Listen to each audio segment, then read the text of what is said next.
Alors bonjour à tous. Aujourd'hui, avec l'aide d'Hachem, on va comprendre un petit peu en quoi c'est grave de garder rancune à quelqu'un. On va voir en vérité 4 raisons principales qui expliquent pourquoi on garde rancune à quelqu'un qui nous a fait même du mal, vraiment. C'est grave aux yeux d'Hachem. La première raison, c'est que le fait de blesser un homme, c'est parce que finalement, quand une personne elle vient nous demander pardon et qu'on veut pas lui pardonner, alors d'une certaine manière, on voit que on la blesse cette personne, on l'envoie balader. Alors il faut savoir que celui qui blesse un homme, sachez qu'il joue bémet avec le feu, et avec le feu on se brûle. Pourquoi?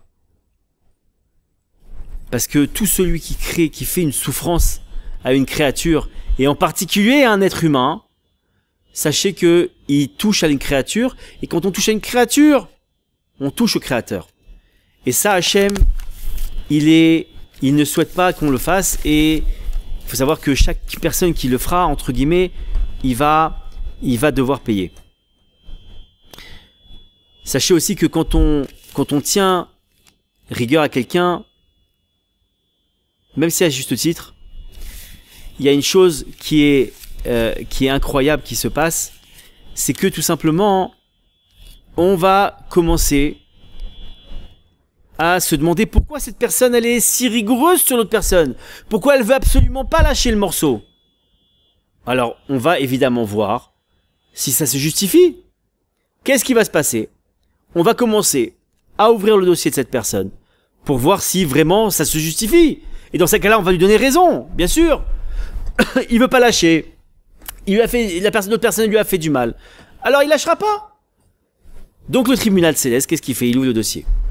Le seul problème, c'est que, en général, on se rend compte qu'il y a des impayés, des choses sur lesquelles on aurait dû faire tchouva, on aurait dû se repentir, on aurait dû revenir vers Hachem, on aurait dû rectifier notre conduite, et on l'a pas fait. Et on voit que Hachem, dans sa grande bonté, qu'est-ce qu'il a fait? Il a mis de côté, et il a dit voilà, il va y réparer plus tard, je peux lui faire confiance, et il a, entre guillemets, éteint le feu, il a passé sous silence cette faute-là. Mais il est obligé de la mettre dans le dossier. Mais qu'est-ce qui se passe quand la justice, le tribunal céleste se réunit et qu'il ouvre le dossier? Ben, il voit toutes ces fautes qui n'ont pas été payées. Il y a écrit un payé dessus. Il n'y a pas le tampon payé en rouge comme ça qu'on connaît. Alors qu'est-ce qui se passe? Le tribunal demande tout de suite à ce que cette personne, elle paye immédiatement. Et là, c'est le déluge d'épreuves. Donc, ça c'est une première chose. Deuxième chose, l'homme qui réclame vengeance. En vérité, il faut savoir que c'est un manque de foi. Pourquoi c'est un manque de foi? Parce que nos sages ils disent comme ça, qu'il n'y a pas de souffrance sans faute. Que tout celui, d'ailleurs dans la langue française, on dit c'est ma faute. Intéressant. Il n'y a pas de souffrance sans faute. Pourquoi il n'y a pas de souffrance sans faute? C'est la Gemara de Shabbat qui dit comme ça. En fait, ça nous donne un baromètre. Dès qu'il y a une souffrance, il y a une faute qui est à l'origine de ça. Et quand je répare la souffrance, alors je répare la faute. Mais en vérité, la personne qui a fait du mal à une autre, d'accord? Cette fameuse personne qui veut pas lui pardonner. Elle a pris un coup de bâton finalement. Un bâton qui est tenu par Hachem. Mais l'autre, qu'est-ce qu'il fait? Il lui en veut. Il en veut au bâton. Et il veut se venger du bâton. Souvent, je donne cet exemple-là. Imaginez que c'est aussi ridicule parce qu'un type qui en veut au bâton, qui veut se venger du bâton.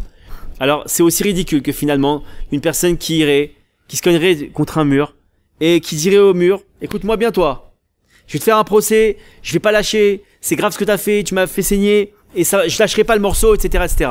Et qui veut absolument se venger, qui vient avec une grosse masse comme ça, il tape sur le mur pour le casser. Imaginez la débilité du type. Mais en vérité, tous les jours, on fait ça d'une certaine manière, parce qu'on cherche à se venger de celui qui a servi de bâton à Hachem. Et c'est un vrai manque de foi, un vrai manque d'émouna. Parce qu'en vérité, si on a la foi, on comprend que c'est un bâton qui est tenu par Hachem.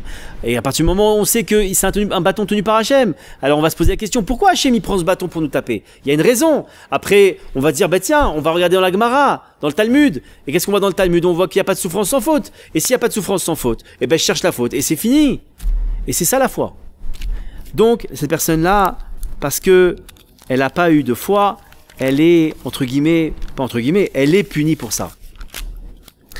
La troisième raison, c'est... Et il faut savoir que celui qui n'a pas de foi, la rigueur divine, ça bat sur lui. C'est une règle. La troisième raison, c'est la notion de mesure pour mesure.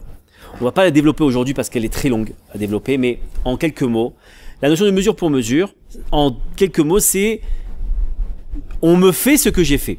On me rend ce que j'ai donné.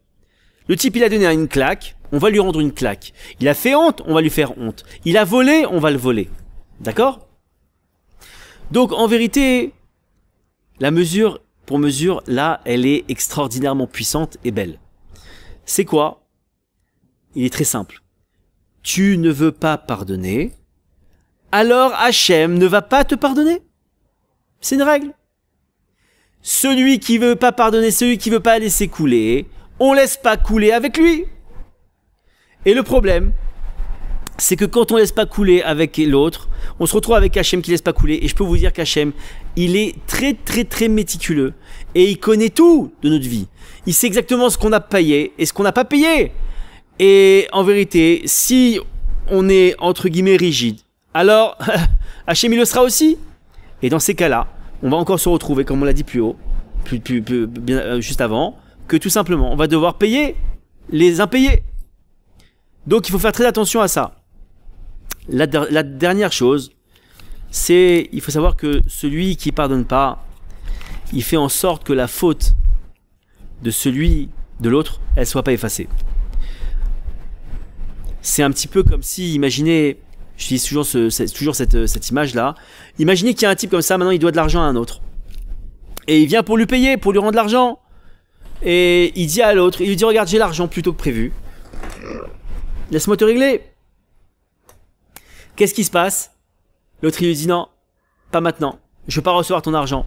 Je veux te laisser pour l'instant comme ça. Et qu'est-ce qui se passe? Il le laisse endetter. Et il n'y a rien de pire que les dettes.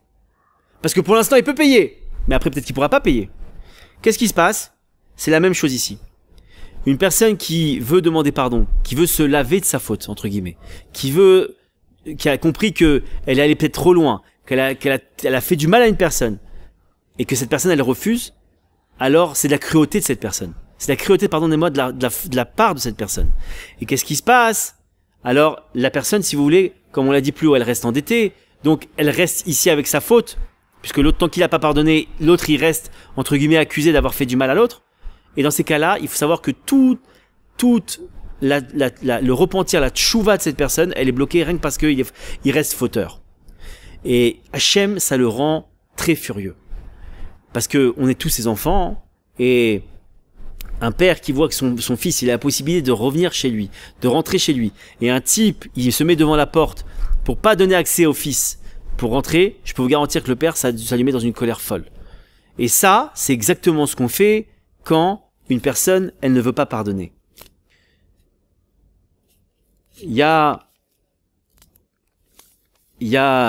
une histoire très très très grandiose comme ça, et je finis là-dessus, Bezrat Hashem, que on raconte qu'un jour il y avait un rave comme ça, un très grand rave qui, Dieu préserve, il a perdu sa femme.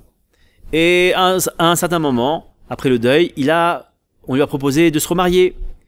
Et on lui a proposé plusieurs prétendantes, on va dire ça comme ça. Et il s'est passé quoi? On lui a proposé une en particulier qui avait une très mauvaise réputation. Quand je dis mauvaise réputation, c'était une femme qui était très hargneuse, très rancunière, très méchante, qui parlait beaucoup sur les autres. Enfin vraiment une femme qui était exécrable, vraiment. Personne ne voulait. Et on lui a proposé ça. Et il a rencontré cette dame. Et il a accepté de se marier avec elle. Alors évidemment, tout le monde est arrivé vers lui. Mais non, c'est de la folie, ne fais pas ça. C'est grave ce que tu vas faire. Non, ne fais pas ça, etc. Qu'est-ce qui s'est passé? première vague de personnes qui sont venues le voir, ils ont commencé à lui dire mais ne faites pas ça, Rav, c'est très grave ce que vous allez faire, vous vous rendez pas compte, cette femme elle est comme ci, elle est comme ça. Il a dit je sais mais je veux me marier avec elle. Alors plusieurs fois il y a des gens qui sont venus pour le convaincre de pas se marier parce qu'ils sentaient que c'était une erreur. Et un jour il y a un proche de lui, un proche de ce Rav là qui lui a dit regardez Rav, j'entends que vous avez pris votre décision mais je suis obligé de vous redire à mon tour, vous faites une erreur. Il a dit regarde, je vais t'expliquer quelque chose. Cette dame-là, elle a travaillé pour nous à l'époque où il y avait ma femme. Et un jour, je l'ai réprimandée. Je l'ai réprimandée, elle a mal pris. Et je sais qu'elle tenait en son cœur une rancune. Et au final, elle est partie de la maison, elle a fini de travailler, je l'ai même renvoyée de la maison. Et en fait, cette femme-là, je sais que si je l'épouse, elle me pardonnera ça. Elle me pardonnera l'affront que je lui ai fait, la douleur que je lui ai fait subir. Et si je fais pas ça, alors elle me pardonnera pas. Alors je préfère, entre guillemets, payer dans ce monde avec elle, que ce qu'elle me fera, elle me fera, ce que je subirai, mais au moins elle m'aura pardonné, et j'aurai pas ça sur mon dossier à 120 ans, plutôt que d'avoir ça à 120 ans et que je dois payer cette rancune. Donc on voit de là à quel point la rancune, à quel point le mal qu'on peut faire à l'autre, il est capital, même pour le fait qu'un rave, il est capable d'accepter de souffrir toute une vie plutôt que garder ça à 120 ans. Alors que Be'ezrat Hashem, B'siyata Dishmaya, on puisse pardonner très vite et nous libérer de toutes les accusations qu'il y a, et vraiment que on puisse être des gens très qui pardonnent très simplement et très rapidement. Amen, Ken Yiratzan.